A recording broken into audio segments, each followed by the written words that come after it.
और सुबह सबसे तेज में अब बात बिहार के पटना की करते हैं, जहां अभ्यर्थियों की मांगों के समर्थन में जन स्वराज पार्टी के नेता प्रशांत किशोर आमरण अनशन पर रात भर बैठे रहे। उन्होंने बीपीएससी की 70वीं सीसी प्रारंभिक परीक्षा को रद्द करने की मांग की है। इसके साथ ही नए सिरे से परीक्षा करवाए जाने की भी मांग को दोहराया। प्रशांत किशोर पटना के गांधी मैदान में देर शाम महात्मा गांधी की प्रतिमा के पास अभ्यर्थियों के साथ आमरण अनशन पर बैठे रहे। इस दौरान वहां उनके कई समर्थक भी जुटे हैं, जिन्होंने नीतीश सरकार के खिलाफ नारेबाजी की। आपको बताते चले कि प्रशांत किशोर ने 30 दिसंबर 2024 को नीतीश सरकार को 48 घंटे का अल्टीमेटम दिया था, जिसमें साफ कह दिया था कि अगर 2 दिन में अभ्यर्थियों की मांग नहीं सुनी गई तो वो 2 जनवरी 2025 से आंदोलन शुरू कर देंगे। उन्होंने चेतावनी दी थी कि जब तक बीपीएससी की सीसी परीक्षा को रद्द करके फिर से परीक्षा नहीं ली जाती, तब तक वो भूख हड़ताल इसी तरह से जारी रखेंगे।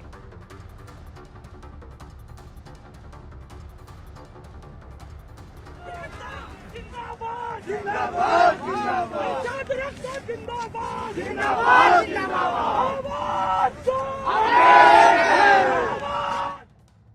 बिहार में ध्वस्त शिक्षा व्यवस्था और 70वीं बीपीएससी परीक्षा रद्द करने की मांग को लेकर बीपीएससी के अभ्यर्थी और जन स्वराज के लोग जन स्वराज के सूत्रधार प्रशांत किशोर के साथ पटना के गांधी मैदान में यहां पर आमरण अनशन पर बैठे हैं। एक तस्वीर आपको दिखाने की कोशिश करेंगे।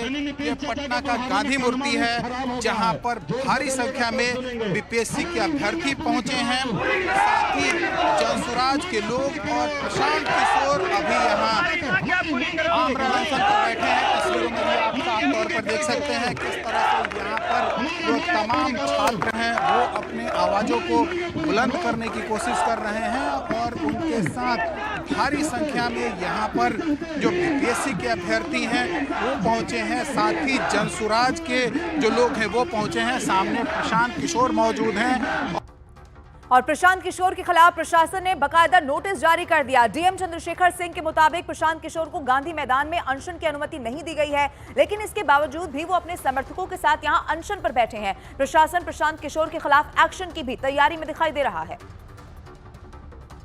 ये लड़ाई बीपीएससी और बीपीएससी अभ्यर्थियों के बीच में नहीं है। ये बिहार के युवाओं के साथ पिछले 10 साल से हो रहे अन्याय के खिलाफ हम लोग आमरण अनशन पर बैठे हैं।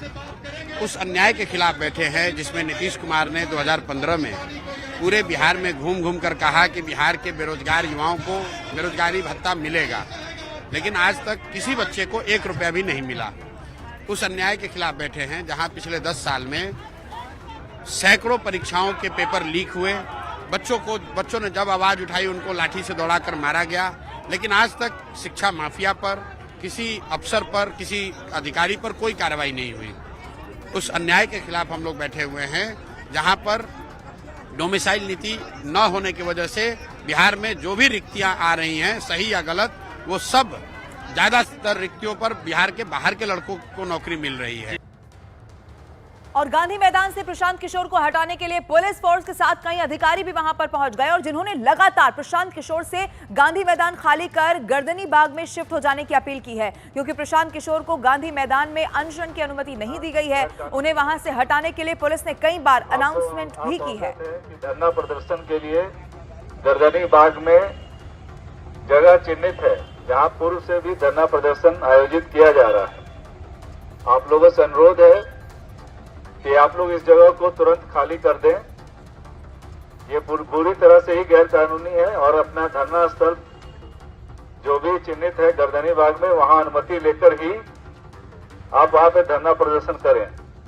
इस जगह को आप तुरंत खाली कर दें, अन्यथा प्रशासन को बाध्य होकर आगे की कार्रवाई करनी पड़ेगी। आपको पुनः सभी को सूचित किया जाता है कि ये इस जगह पर किसी स्क्रीन पर हम आपको दिखा रहे हैं और आपको अनाउंसमेंट भी सुनाई दे रही होगी। लगातार प्रशांत किशोर को वहां से हटाया जाए, इसको लेकर अनाउंसमेंट की जा रही थी, क्योंकि अनुमति उनके पास नहीं थी। ये 2 तस्वीरें आपके टीवी स्क्रीन पर इस वक्त हम आपको दिखा रहे हैं। प्रशांत किशोर का अनशन, जिसका उन्होंने ऐलान किया था। गांधी मैदान में अनशन पर वो अड़े रहे, लेकिन गांधी मैदान को छोड़ने की अपील प्रशासन करता रहा और इसको लेकर बाकायदा अनाउंसमेंट भी वहां पर की गई। स्ट्रैटेजी यही है कि हम लोगों ने इन लोगों को जो माननीय उच्च न्यायालय पटना है उनके द्वारा निर्धारित किया गया है 2015 के जजमेंट में कि गर्दनी बाग ही एक धरना स्थल है पटना में, उसके अलावा एक इलीगल माना जाता है।